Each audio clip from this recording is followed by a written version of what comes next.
মা হওয়া মানে কি শুধু একটা শিশুকে বড় করা, নাকি নিজের ভেতরে ছোট্ট মেয়েটার সাথেও মুখোমুখি হওয়া?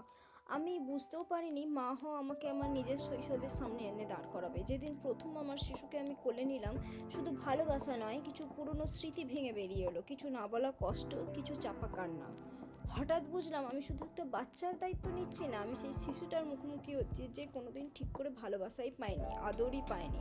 ছোট ছোট মুহূর্তে সেটা টের পেলাম। আমার বাচ্চা কাঁদলে বুকের ভেতরটা কেমন যেন শক্ত হয়ে যেত, মনে হতো বলতে এত কান্নার কি আছে, চুপ করো, ঠিক হয়ে যাবে। কিন্তু তারপরেই বুঝলাম এই গলাটা আমার গলা নয়, এটা আমার বড়দের গলা, যেখানে অনুভূতি ছিল, দুর্বলতা ছিল, আর সহ্য করার শক্তি ছিল।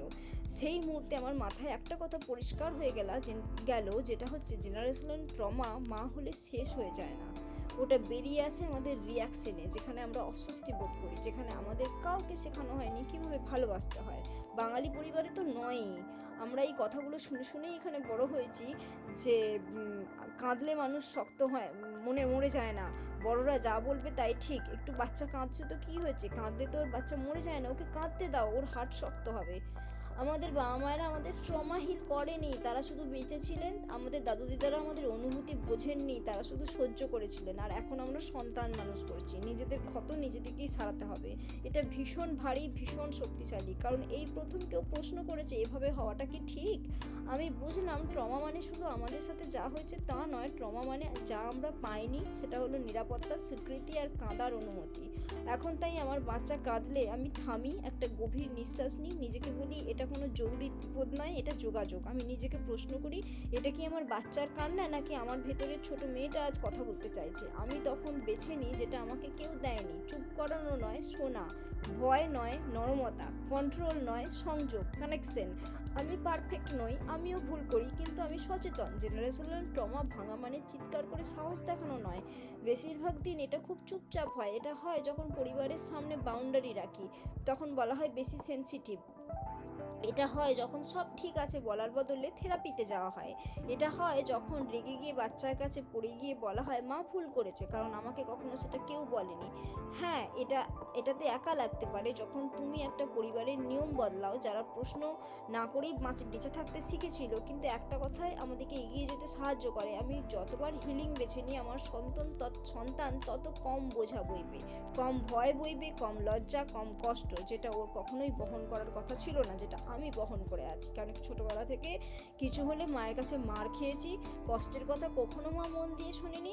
বড়রা যা বলে তাই ঠিক, তাই দারুণ, তাই ভালো, সেগুলো শেখানো হয়েছে। কোনোদিন আমার কষ্টের কথা কেউ শোনেনি, না কোনোদিন থেরাপিতে নিয়ে যাওয়া হয়েছে, না কোনোদিন আমার সাথে সংযোগ স্থাপন করা হয়েছে, না কিছু করা হয়েছে। কেন কি, আমাকে ছোটোবেলা থেকে কিছু হলেই উঠতে বসতে খালি পেটানো হয়েছে, যেটা আমাদের অত্যন্ত সব বাড়িতেই করা হয়। মায়েরা নিজেরা বিভিন্ন ঘরের কাজে ফ্রাস্ট্রেটেড থাকে, আমাদেরকে দেওয়ার মতন টাইম থাকে না, ঘরের কাজ করার পর টায়ার্ড হয়ে যায়, কিংবা চাকরি করে সে টায়ার্ড হয়ে যায়, দিয়ে আমাদের সব কথাতেই খিটখিট করে, আমাদেরকে পেটায়। ওটা সলিউশন নয়। আমরা এখন শুধু বাচ্চা মানুষ করছি না, আমরা একটা চক্র ভাঙছি আমার ভেতরের ছোট্ট মেয়েটার জন্য, আমি যে মা হতে চাই তার জন্য। আমি এখন একটা ভবিষ্যতের জন্য, যেখানে ভালোবাসা আর কষ্ট এক জিনিস নয়। যদি তুমি এই পথেই হাঁটো, আমি তোমাকে বলবো তুমি দুর্বল নাও, কারণ তুমি গভীরভাবে অনুভব করো তোমার বাচ্চাকে। তুমি নাটক করছো না, কারণ তুমি ভালোটা চাও। তুমি সেই মানুষ যে সাহস করে ব্যথাটা এখানে থামিয়ে দিচ্ছ, আর সেটাই সব কিছু বদলে দেয়। বাচ্চাকে সময় দাও, বাচ্চাকে টাইম দাও, ওর দুঃখ কষ্ট বোঝার চেষ্টা করো। সব কিছুতে ওকে বকো না, চিৎকার করো না, ওর উপরে চেঁচিও না। ও যখন কাঁদবে, ও যখন চিৎকার করবে, তখন তুমি চুপ করে থাকো। কেন কি, তখন ওর হরমোনগুলো পিক পজিশনে আছে। ওকে তুমি তখন চেঁচিয়ে যা বলছো বা বোঝাচ্ছ, সেগুলো কিছু বুঝছে না। ও যখন শান্ত হবে, ও যখন ভালো হবে, ঠান্ডা মাথায় পরে ওকে বোঝাবে তুমি এই এই দুষ্টুমি করছিলে, তার জন্য তোমাকে এই এই করতে হবে। হ্যাঁ, তোমার এইগুলো তোমার জন্য ভালো নয়। তখন ও শান্ত মাথায় বোঝাবে, গল্পের ছলে বোঝাবে, ও বুঝবে। ও যখন কাঁদছে, চিৎকার করছে, তখন তুমি যদি কাঁদো আর চিৎকার করো, ওটাই শিখবে যে রেগে গেলে কাঁদতে হয়, চিৎকার করতে হয়। ও আবার নেক্সট টাইম ওটাই করবে। তো ওটা কোনো সলিউশন নয় বাচ্চা মানুষ করার। যেটা আমরা ছোটোবেলা থেকে দেখে এসেছি, সেটাই সঠিক এবং সহজ পথ নয়।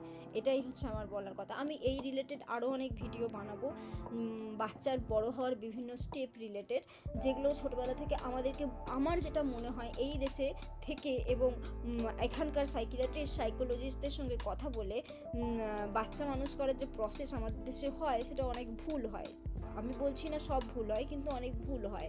সেই ভুলগুলো নিয়ে আমি কিছু ভিডিও বানাবো, আমার পরের ভিডিওতে সেগুলো আসবে। আশা করি ততক্ষণ তোমরা ভালো থাকবে, শান্তিতে থাকবে আর নিজের যত্ন নেবে। ভালো থেকো। বাই বাই, ধন্যবাদ।